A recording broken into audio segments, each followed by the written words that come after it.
Nerd Shelves podcast where we talk about books. And today we'll be talking about We're Watching God by Zora Neale Hurston. All right. So we've made a bunch of questions that we'll ask each other. We'll talk about them. So, like, my first question. Let's first of all, let's start with just overall what we were talking about. I thought it was pretty good. I kind of like in the beginning. I was kind of bored in the first paragraph. It was a struggle to read when I was first reading it, but still over time I got better at reading. Yeah, I feel like it's the same thing. It was kind of boring at the beginning, not gonna lie, but I guess you have to like just read through, and I think it's pretty good. I really liked the climax of the book. Is that what we call the climax? You know what I'm talking about the climax. We'll get to the climax. We know what. I mean, with the person who we're talking about. I mean, everyone's Hey, read no. those. This is to the open audience. Spoiler warning, guys. All right, so we'll start with I think my first question, where there's multiple husbands throughout the book. You got Jody, Logan, and TK. Were any of the husbands any good? Like, if you think about it, we're like the husbands good people. Okay. Like- So let's start with Logan. The first one. Yes, the first one. Danny did not like his toenails at all. Gross toenails. Biggest dick. I mean, he told her just to peel potatoes.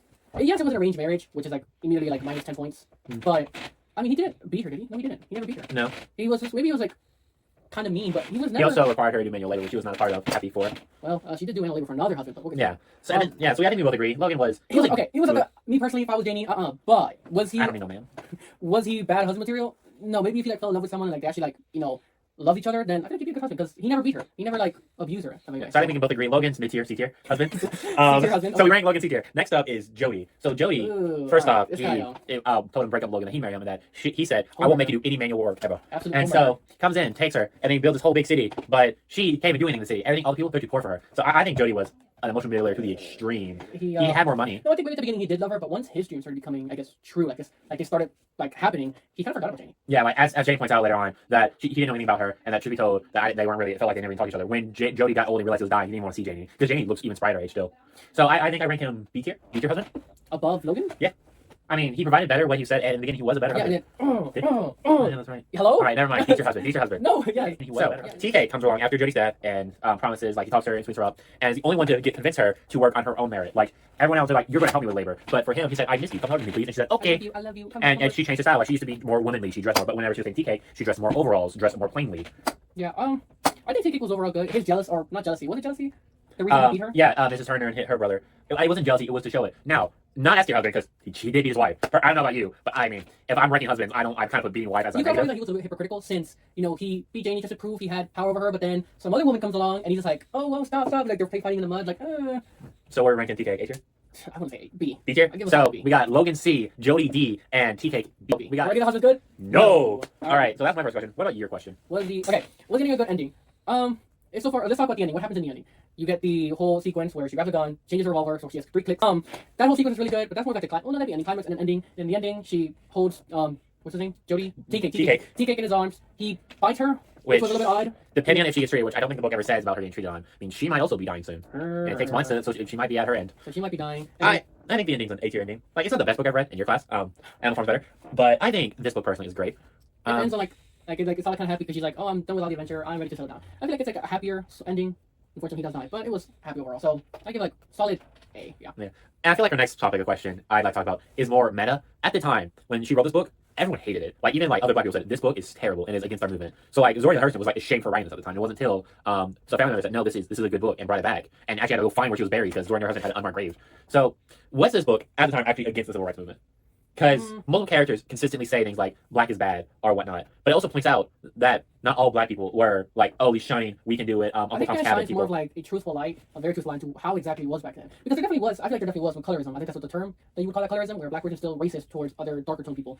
I feel like there definitely was some of that because, of course, with white being seen as like superior, anyone who's like too dark is seen as more inferior. Yeah, Mrs. Turner holding that bit, but I think it also like it shines that hey, they all have their like inner perspectives. Like Jody, Logan, TK, all of them had their own flaws in American. They're all their own unique ways, and each of them shown like different people at the time. You had the person of just standard house living, like farmer, person who had his beliefs. You had the person who wanted to move forward, build the town, the mayor person of Jody, and you had TK who just cared for the little simple things, who didn't need the extravagance and like equalness, but it still showed that they still all had their issues. When TK, or at the end, after the flood, had to bury bodies, they forced the black people to be buried in like a ditch, and the white people actually had graves, and it showed them like being forced to bury them. It showed like that labor, and it showed like there's still issues. So I think the book really was a civil rights movement book. Like it pointed out the problems, but it shone more truthful light. It wasn't like an Uncle Tom's Cabin. I think maybe Zora Neale Hurston maybe wanted to first go with like a very, like almost sort of like the Kill Mockingbird book, because at the beginning, it does say how both the mother and grandmother were raped, but then later on the book kind of changes to more of like a story about Janie instead of what like this other like shock factor that had at the beginning. But I think it was for the Silver Swords. God, Would Janie's and Tea Cake's marriage have lasted? I think so.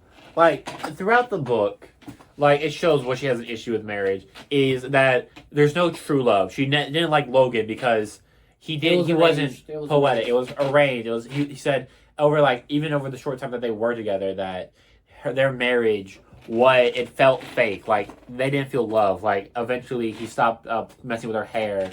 It just felt like okay, she's a hand on the farm.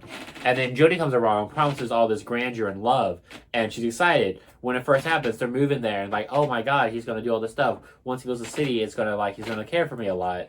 But he also kind of puts her to the side, and whenever he gets sick, he puts her away even further. It wasn't until TK came along, though the true, I'm caring nothing about you. And even though there's moments like outside perspective, I say, okay, play tussling, being like, I don't like this. In her eyes, at least. It was like actual reciprocal love, where like it felt like they were actually together. They definitely had their problems. Tea Cake had his jealousy. What would you say like Janie's problem would be? Not good at picking good husbands. Like her love choices. Okay, so go from beater to beater. No. What's the actual problem Janie had? I guess. Was there a flaw with Janie? We got sidetracked. I don't think there really was. Like, there's no major flaws to her. She constantly works for what she wants. I think it's rather that she is so like. No. She does. She doesn't shut down Miss Turner like whenever she's like talking about like hating all these other black people. I think that was her biggest flaw. She was kind of like she's kind of a sheep during that. Like instead of because I know she wants. Tea Cake to like immediately like I guess scare off the other woman that was playing with him, but with Miss Turner she just kind of sits there and goes oh that's great So I think another thing is that she's very like today's considered feminism like very like pushover from in general, and every single relationship she is very like not dominant at all. Like everyone is like pushing her over like what they want. She succumbs to, and it's not until like the breaking point, or one of them she was waiting until they died, and then she called him out. But it wasn't until that he was dying that he called him out, and the other one was a clearly weak man. She's definitely hypocritical at times, a couple of times. But so that was all we have for "Their Eyes Are Watching God" by Zora Hurston. Overall, I'd give it a 8.5 out of 10. I think it's a solid A tier, just above 9 out of TK. 10. 9 out of 10 because I just want to do +5 more points than you. Oh, screw you. Well, that's the end of the Shared Shells podcast, the podcast with a Mexican and a native. Thank you for tuning in. Cutting that out. Thank you for tuning in, and bye.